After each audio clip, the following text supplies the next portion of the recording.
vRED. For the longest time I thought vRED literally stood for virtual readiness, which I guess when you think about it wouldn't really make any sense because readiness is spelled R-E-A-D, not R-E-D. But I guess I've really never stopped and thought about it. In fact, I've never really stopped and thought about how important keeping your vRED up to date actually is. And just for the record, vRED stands for Virtual Record of Emergency Data. The key word in that acronym, emergency. And in this episode, we're going to have somebody come in and talk to us about how important keeping your vRED up to date is. And it's not just anybody, it's Command Chief Master Sergeant Dan Moore. So I can't think of anyone else I'd rather listen to talk about vRED, which can arguably be a dry topic, than Chief Moore. He can make anything sound interesting, and you know it's true. I could literally listen to him talk about the life cycle of clams, and he's going to keep me genuinely interested. And I think he's such a successful speaker because he's not reading from a textbook, and he's actually speaking from the heart because he actually cares. So we're going to hear from him about vRED.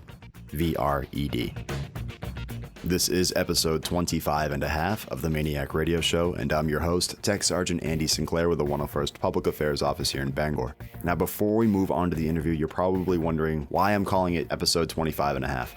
It's not because it's a half an episode. In fact, it actually may be longer than some of the episodes we've had before. Because as I mentioned earlier, Chief Moore is going to talk about vRED. He's also going to talk about the Airmen Development Summit, as well as some takeaways of what's to come for the next fiscal year. But 25 and a half, what does that mean? Is it kind of like Platform 9 3/4 from Harry Potter? Kind of. It's not a hidden episode that you happen to stumble across, but it's going to be as equally magical as Platform 9 3/4. Senior Master Sergeant Duplain, the Public Affairs NCOIC, will be interviewing Chief Moore for this very magical episode 25 and a half. So without further ado, let's get on with the interview.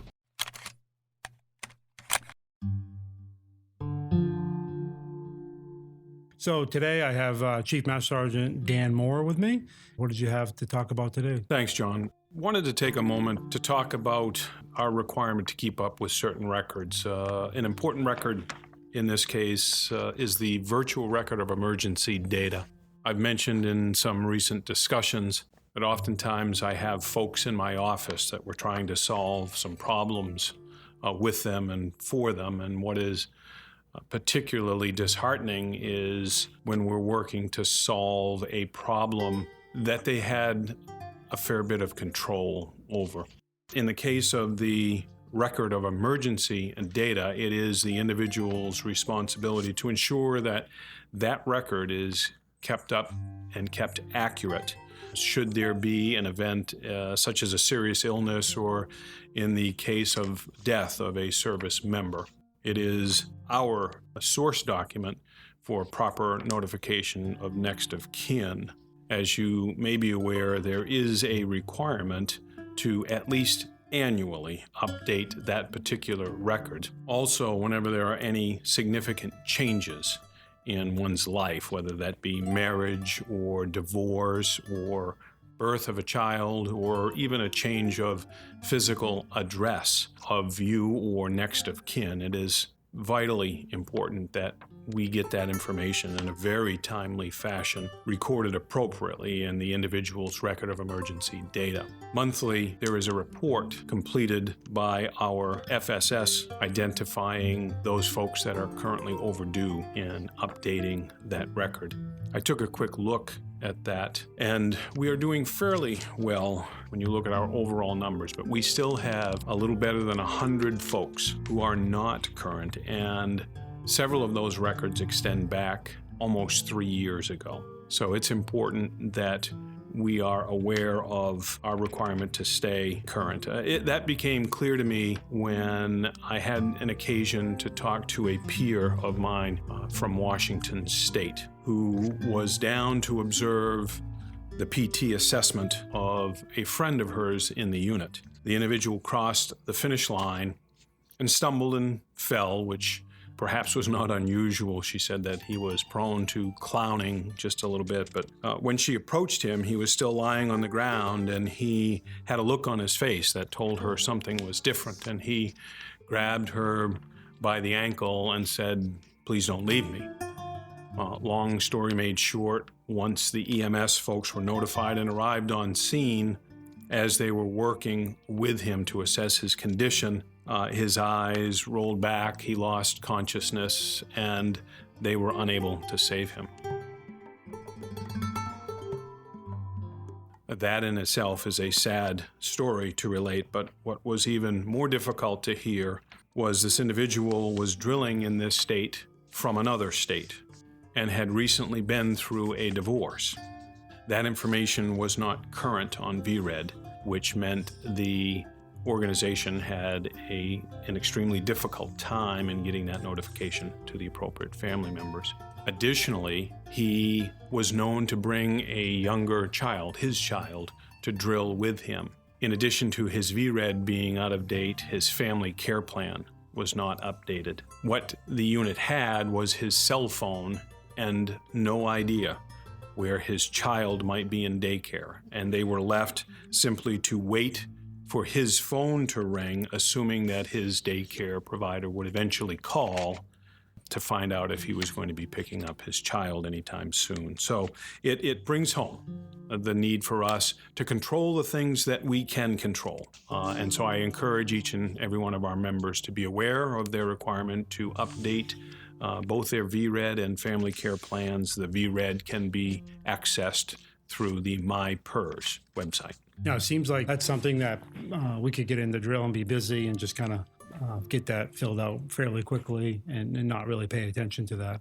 I heard you tell this story the other day, and it made me think, wow, we should get more of this information out because of situations like that. I agree. We all know that our weekends are incredibly busy with a variety of tasks, skill level related and otherwise. I would suggest that this particular task is one that we do not only for ourselves, but for those that we love and for those that might be left behind should we meet an unfortunate or untimely death. It is a means and method for us to truly provide compassionate care to the surviving family members. So again, if we can't find it to do it for ourselves, I would encourage you to consider doing it for those you love. Yeah, definitely. Is that something that the supervisors get pushed down, or is that? The report is a product report that comes out monthly along with a number of other reports identifying several process statuses within organizations, to and including those nearing retirement, those needing family care plan updates, and so forth. Those typically flow through to the CSS component of your organization, your commanders and or your first sergeants. So I would seek the assistance of certainly your first sergeant in accessing information as well as your supervisory corps. Yeah, definitely. For me as a supervisor, I'd want to know that maybe someone didn't have that, or maybe they didn't understand the importance of it. Correct. Or missed the podcast or missed stand-up. So. Correct. And that's a good point, John, in that there's a lot of information that flows in and around a drill weekend, and sometimes that does perhaps slip through the cracks that we don't push along like we ought to, some of that more important information. So that's a good point, and perhaps a reminder to those charged with reviewing and disseminating this information to be on top of their game as well, so we don't get members caught in this situation. Absolutely. No, like I said, it's a compelling story, so I just want to reach out to you and really hit home. Well, I appreciate the time. Jumping ahead, you've been busy the last week or two getting things lined up for this drill weekend. What do you have going on this drill? We have been. We've actually been working for several months now on our 4th annual Airmen Development Summit. We are pretty excited about the offering we will have. It is connected to our October drill in an effort to open up the opportunity to a few more of our drill status guardsmen. This year's summit is a little bit different in its format, in the sense that it will be a rotational format where we will have several general sessions where all attendees will be together in the auditorium over at the Regional Training Institute to hear from some of our senior leadership. At certain times throughout the 2 days, they will have the opportunity to plug themselves into a variety of breakout training sessions covering the gamut of subjects, from thrift savings plan and retirement to deployment 101, how the new deployment process functions and your role within it. There will be some resiliency training opportunities. There will be breakout sessions for perhaps those enlisted members who have an idea that they might like to become an officer. We will have some informational training in that regard as well. So a number of topics that we're pretty excited to offer this year. If I was attending, would I be able to, during that given slot, pick which one I thought was going to be? What we have on our agenda are 6 concurrent breakouts. At a prescribed time, there will be 6 independent sessions taking place.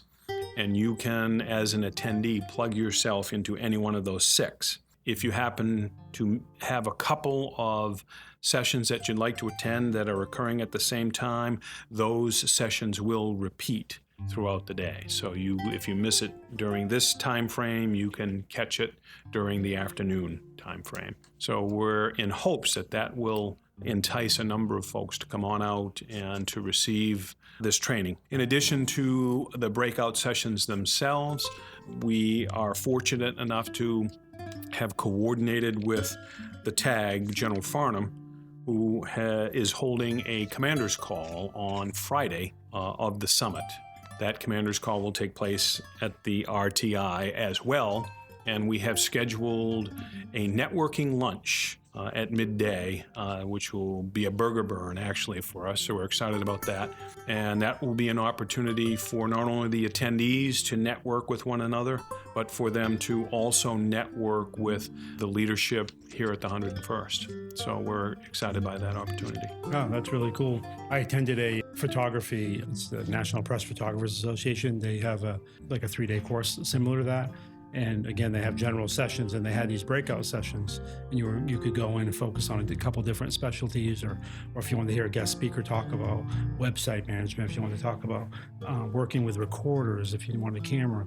They had all these different ones. I just seems like a really valuable way to do it, because I think some people that have been here a while maybe don't need the one-on-ones as much, but they're looking at different things, maybe the retirements or things of that nature. So I think you're going to get a lot of bang for your buck for that. We hope so. You're singing our song in a sense, because that's exactly what our thinking was, that allow the opportunity for a little self-direction. And as you travel to a number of these conferences and training opportunities, you're seeing more and more of this type of scheduling, offering a variety of training topics to cover kind of a broad cross-section of your organization. So we're excited about it, and we're excited to get some feedback from the attendees, and we're really looking forward to the 2017 Airmen Development Summit. What would you say this year you think is your highlight? What are you most excited about? One of the offerings that we're bringing is what we have titled a think tank. It is a facilitated brainstorming session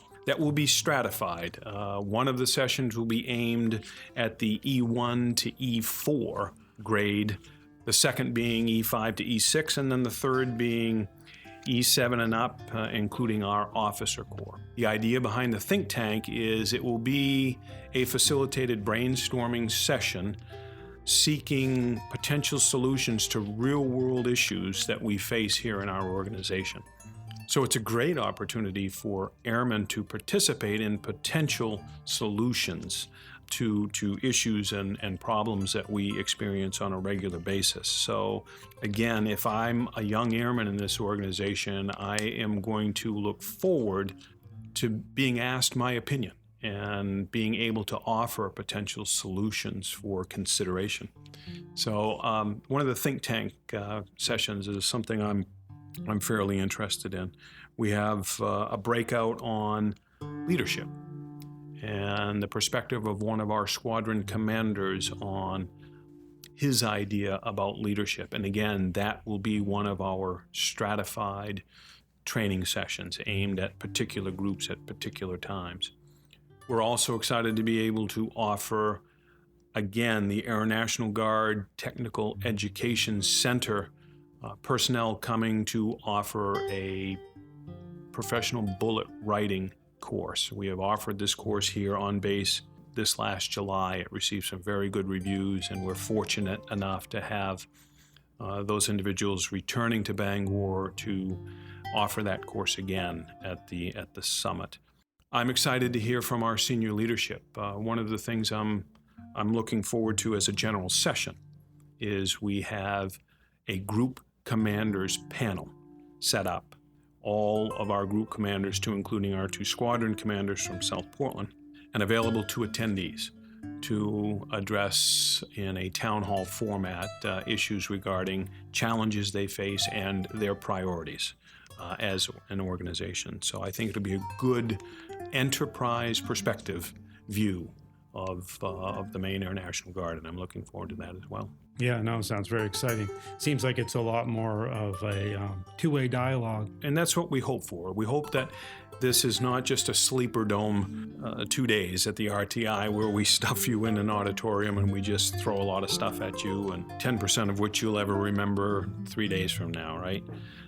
We're hoping to entice you to know more and to learn more and to challenge our leadership and to work with them as we seek to find success in our various missions. So yeah, I know when my civilian employer, we had it's called like Masterpiece program, and every person, as you work your way up within a certain time frame, had to come up with these ideas: a process improvement, safety, a fiscal improvement. It was really interesting to see what people would come up with. Some things would be right under your eyes, and I think, wow, I can't believe that was done. But I got people critically thinking about everything around them, like how could I improve it? And it also got a little bit of competition. So it will be the first time we've offered something like this at the summit. And again, I'm sure that we will have some lessons to be learned and some improvements to make for next year's. But we are in hopes of getting a great turnout, and not only some great briefings from some subject matter experts, but some outstanding networking opportunity, a chance to grow some of the personal and professional relationships amongst our membership. So we're always excited by that opportunity. Yeah, I think we get in a vacuum a lot of times where, we're in public affairs, so we're really concerned with what's going on with us and what affects us. But when you hear another party explain theirs, and it's just as serious, you kind of see the bigger picture.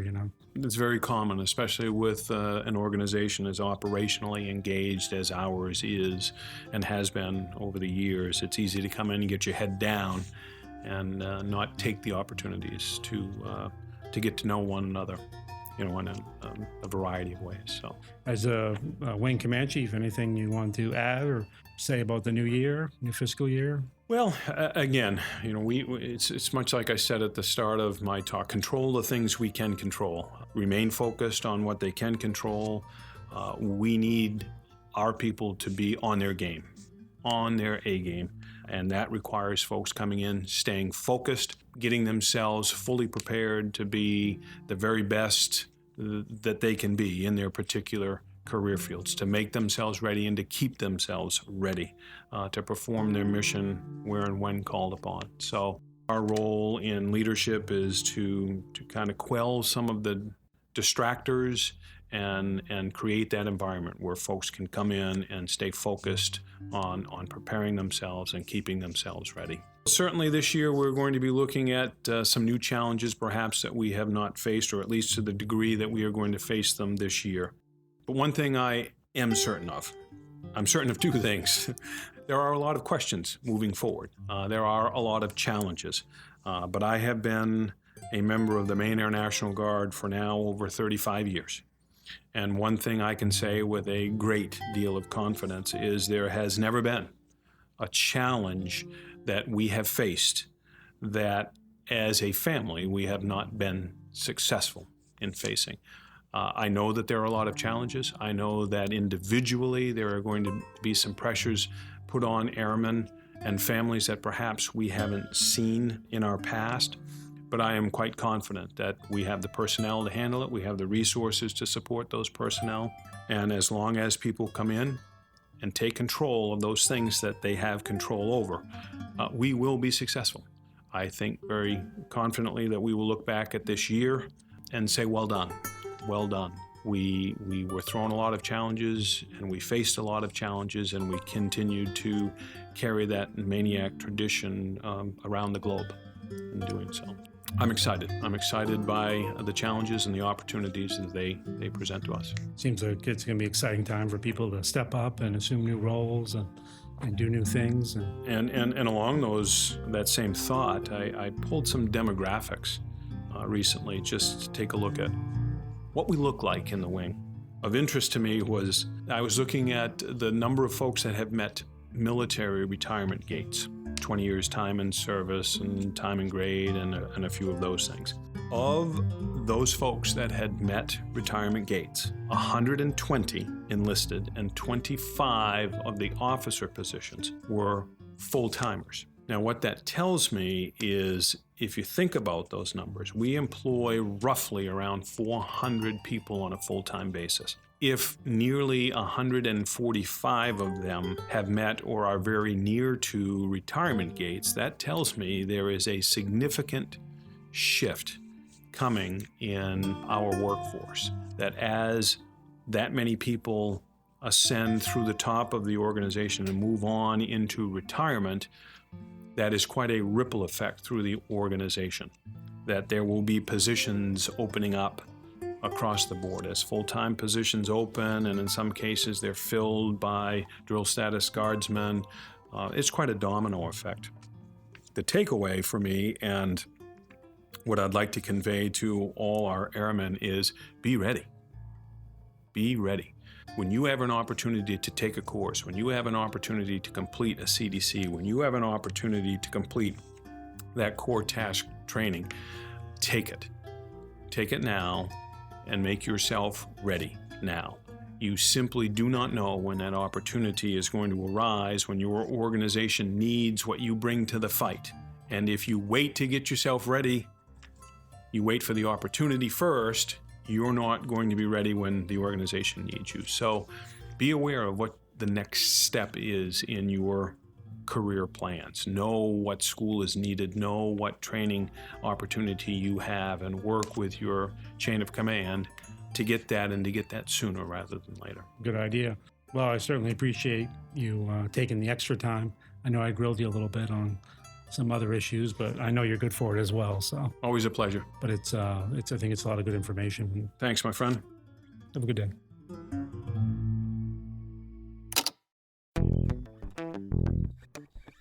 So like I said earlier, Chief Master Sergeant Moore does an outstanding job at talking about whatever it is that he's talking about. So I want to thank Chief Moore for taking time out of his busy schedule for coming in and conducting that interview. And thank you, Senior Master Sergeant Plane, for your work as well. But this has been episode 25 and a half of the MAINEiac Radio Show. I'm your host, Tech Sergeant Andy Sinclair with the 101st Public Affairs Office here in Bangor. I hope you all have an outstanding drill weekend and get a chance to get over to the RTI and be part of the Airmen Development Summit. If you haven't done so already, make sure you head over to our official Facebook page at 101STARW, as well as our Instagram page to check out daily content we post concerning the wing. The Public Affairs Office recently produced a series of videos revolving around the winners of this year's Airmen of the Year. You can check out those videos in the coming weeks by heading over to our Facebook page. Again, you can find that by searching 101STARW. But until next time, so long, be safe, and don't forget to update those vREDs.